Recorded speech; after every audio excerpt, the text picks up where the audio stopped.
ia e kmakanioi o pua. Mai kua uli o Wailuanuiahoano. Wailua is one of the most storied and celebrated places. Some of our most sacred dances for Kauai were associated with Wailua. This whole valley is very historic. Actually, the Kauai, the last reigning king, his home was located right along the bank. We always did say it's the Valley of the Kings. We talk about these areas because that is what keeps us different, and rich in our culture. I think the ancestral knowledge that is embedded there, we need to think about what else we would learn from them and how we can use Wailua as that great university.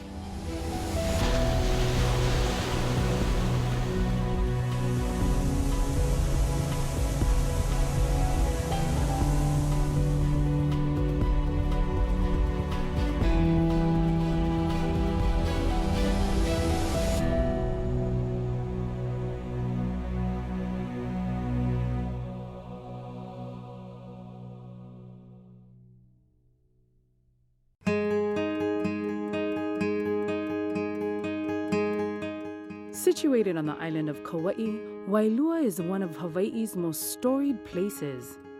The ahupua of Wailua is located in the east. It's directly aligned with all of the cosmic movements that occur every day and has been for millennia.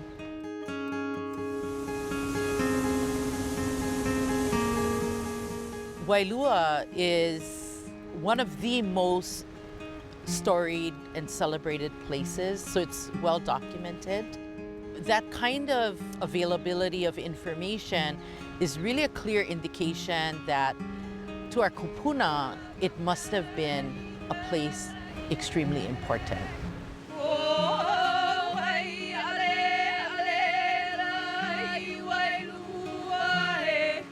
Through the years of growing up in hula, some of our most sacred dances for Kauai were associated with Wailua.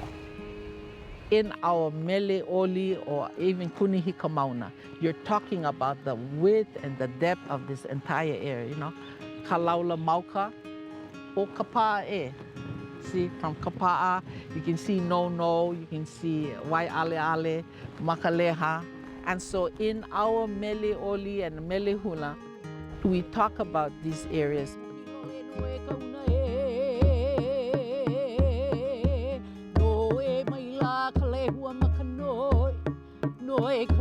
For me, I think that every serious student of hula or advocate or enthusiast of hula should come and see Wailua and see why it's important.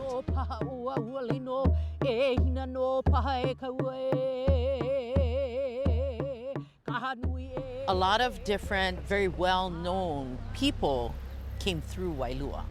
Whether it was Hi'iaka, Pele herself, the chief Kaeokulani when he traveled to Kauai came through Wailua, same with Kavelo, Mo'ikeha included, and many, many others.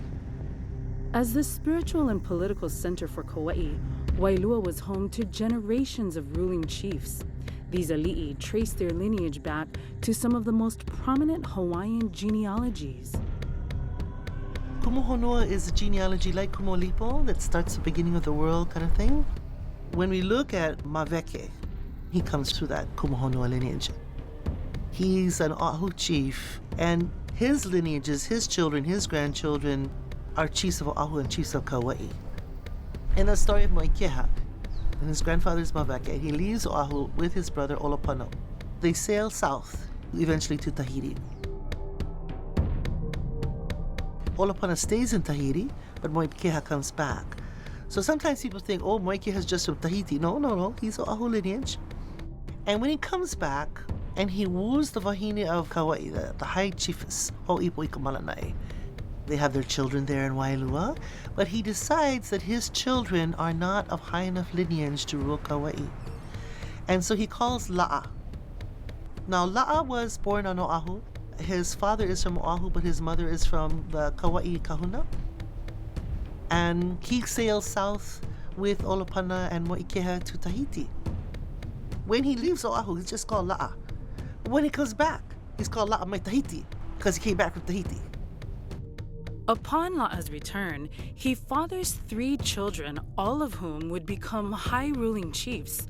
Ahukinia La'a, born in Kualoa, leaves Oahu to rule Kauai.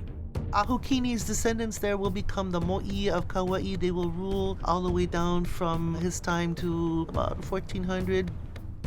Nearly a century and 4 generations later, another of Kauai's most prominent ali'i emerges, Mano Kalanipo. He is cousin of Oahu chief Ma'iliku Kahi, who has developed the Ahupua'a land stewardship system. And Mano Kalanipo is recognized for doing the same on Kauai. So now people don't fight over resources, they don't fight over boundaries. They know exactly where their area is, and they should really take care of it so they can eat from their own ahupua'a. And that brings in the golden age of Mano Kalanipo, where there's so much food being made that people live a really wonderful life.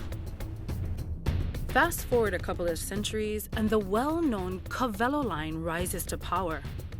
A feud develops between 2 of Kawelo Mahamahai'a's grandchildren. And to de-escalate the situation, Kawelole Makua leaves Kauai.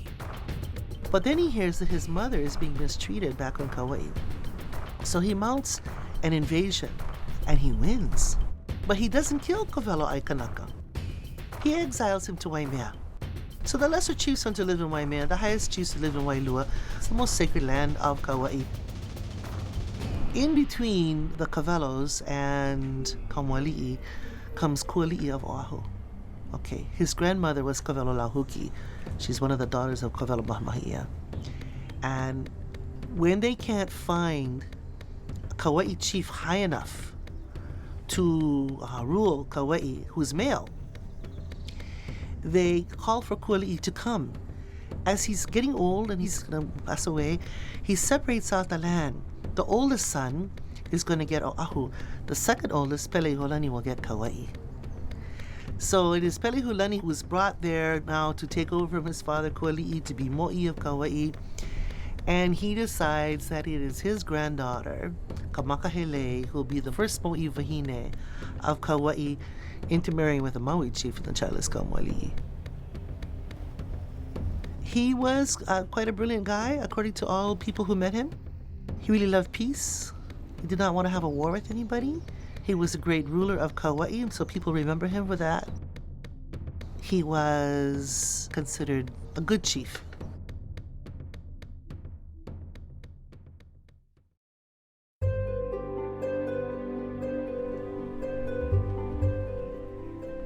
Wailua is a really, really interesting place to me. It is sacred because the chiefs live there, but also because of the temples that are built there.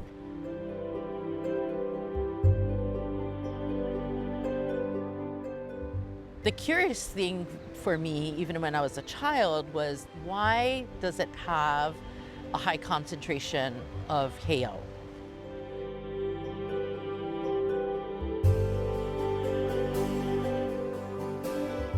Here at Hikinakala and Hauola, these are actually 2 separate sites, but they're adjacent to one another.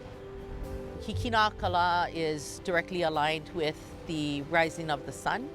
And so from this site, the kahuna observed the movements and the patterns of the sun.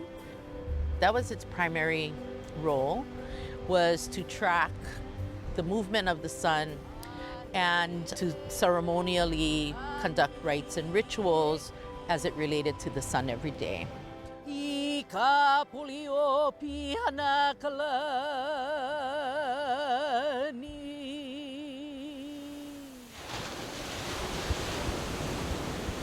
Moving closer towards the Wailua River mouth is Hauola. Hauola is actually short for Halawaola, and this has a strong significance to the sun. With the sun comes that life-giving energy and that mana that enables things to grow. So when we look at that name that comes to us in a very significant part of the mo'olelo of Hi'iaka i Kapolio Pele, when she comes to Kauai to fetch Lohiau, she discovers when she gets here that he has taken his own life out of heartache and heartbreak for Pele. When Hi'iaka gets here, she then understands that her bigger task at hand is to find where Lohiau is buried, recapture his spirit, and bring him back to life.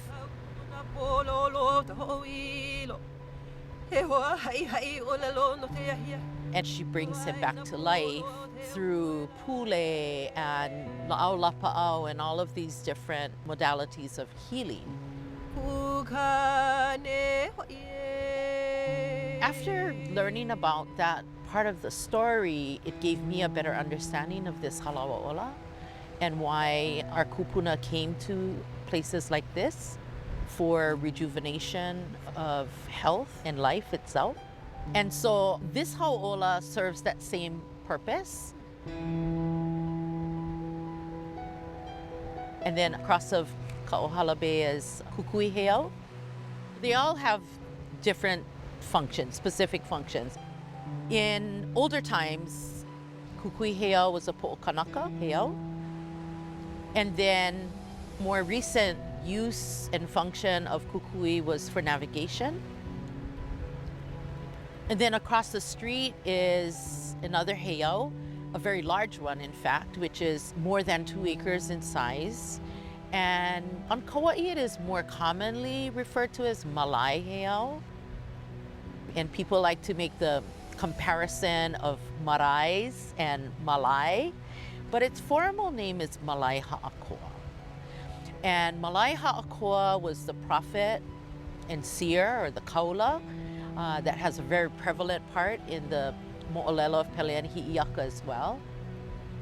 The kaula and the kahuna who resided and functioned at these heiau, they were in charge of early documenting the births and deaths of chiefs, the migrations, weather phenomena, catastrophic events, battles and warfare. It was really a place, an archives, where all of this information was orally documented. When Hi'iaka comes here, she needs to seek out Malai Ha'akoa. And I like to look at it in different ways, that she's going to look for the kanaka, the man, the kaula, who is Malai Ha'akoa, but she also goes to his hale, which happens to be the heiau. When she goes to Malai Ha'akoa heiau, she lifts up her voice in chant.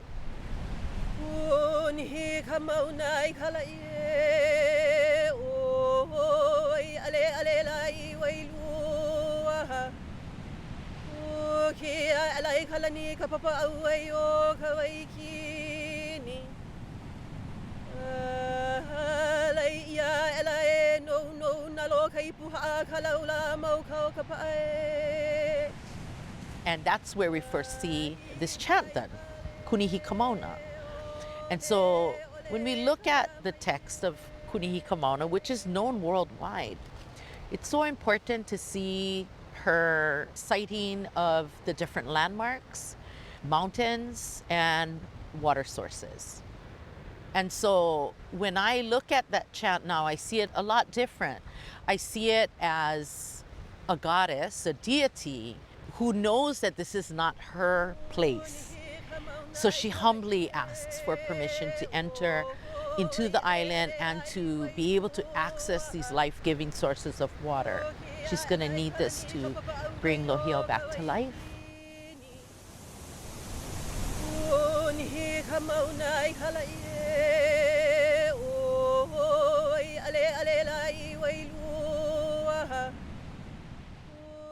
For me, when goddesses or when deities lift their voices and chant to ask permission of a place, then that place must be important.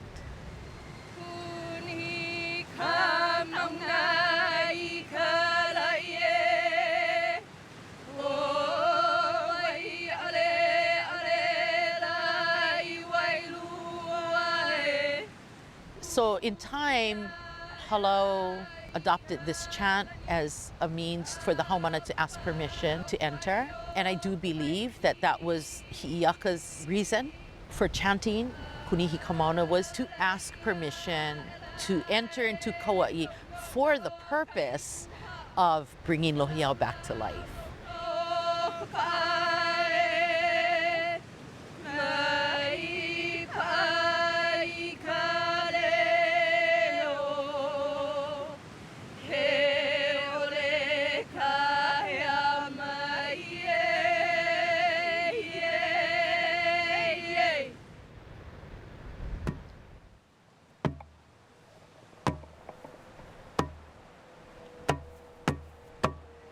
E hei ke kanaka e kumumalo ko. E hanai aia he vai ka oa. E ano ka ukulau ka leo. A he leo vale no ue.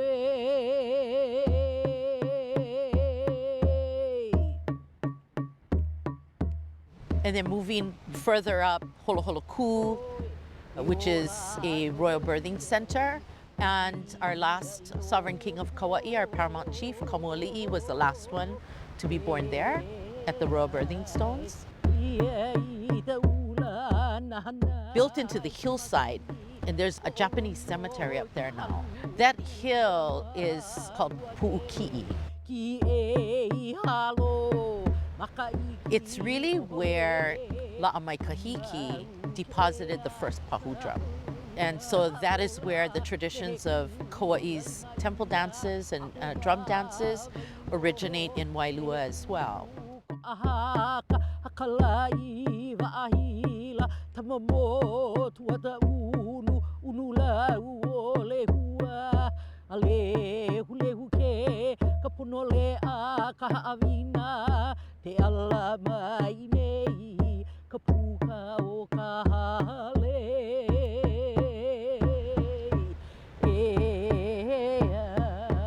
And then moving further up, Mauka is Poli'ahu Heiau, which was a personal heiau for the highest ranking ali'i. And it functioned like a luakini and was a very important heiau as well. Here in Wailua, and it's evident through all of these different heiau, it served as the spiritual center for Kauai, and those who were selected to train and excel in and specialize in the different arts and sciences came to Wailua. And as an example, heiau were not just constructed in any place for no reason. They are all aligned with something greater connecting us to the larger universe.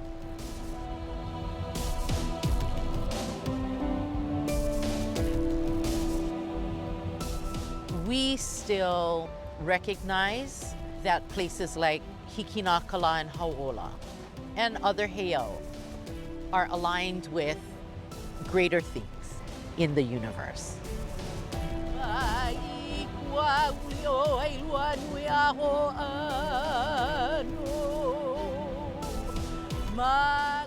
We still engage with the sun in ceremonies. We still chant for the moon. We know names of our stars. We have a brilliant generation of navigators and voyagers that can traverse the world utilizing the ike of our kupuna.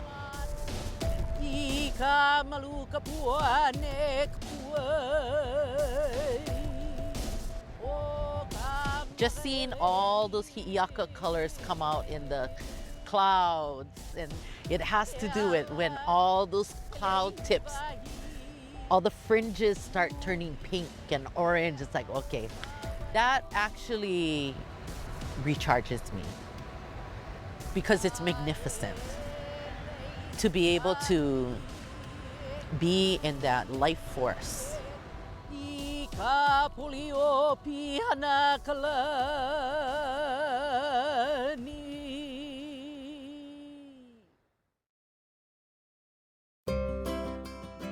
This life force, fueled by the life-giving waters of Wailua River, has sustained generations of Wailua's ohana on this Aina Momona, or fertile land. In traditional times, the ahupua'a produced an abundance of food for all of Kauai. In more recent history, Wailua sustained the cultivation of introduced crops such as rice and sugar. Through the change in time and transformation of landscape, one thing remains the same.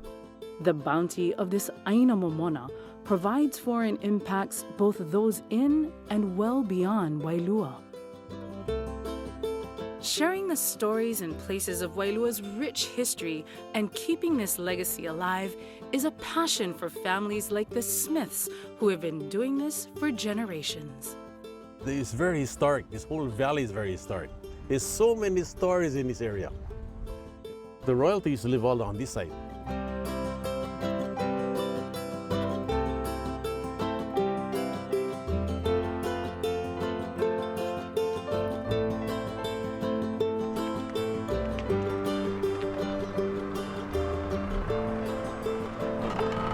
Oh, you plenty of people here.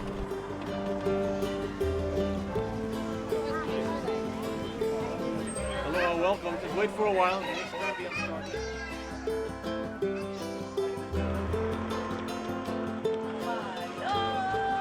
Welcome to Smith's Tropical Paradise, a 30-acre garden with about a mile of pathway. My father said he wanted to share the beauty of the whole area, you know. That's why we continue doing this and try to keep the tradition. I am part of the third generation. Got my brother, 2 other cousins, they'll be back here in the luau house as well. Second generation still working. As my son Kamika always keeps telling them about the alo spirit, you know. Get out there and talk to the people and try to help them enjoy themselves. Grandma and Grandpa, they started river tours up the Wailua River just behind the trees here. In 1946, right after the tidal waves, my father picked up some old coolie boats that was wrecked, fixed it up, brought them in here. He borrowed an outboard engine from his boss. And that's how we started going up the river. That's how we started, and little by little, he added one more boat, until he started building our own big boats. As things went along, we got a little busier. Some other boys came back from the war, needed jobs.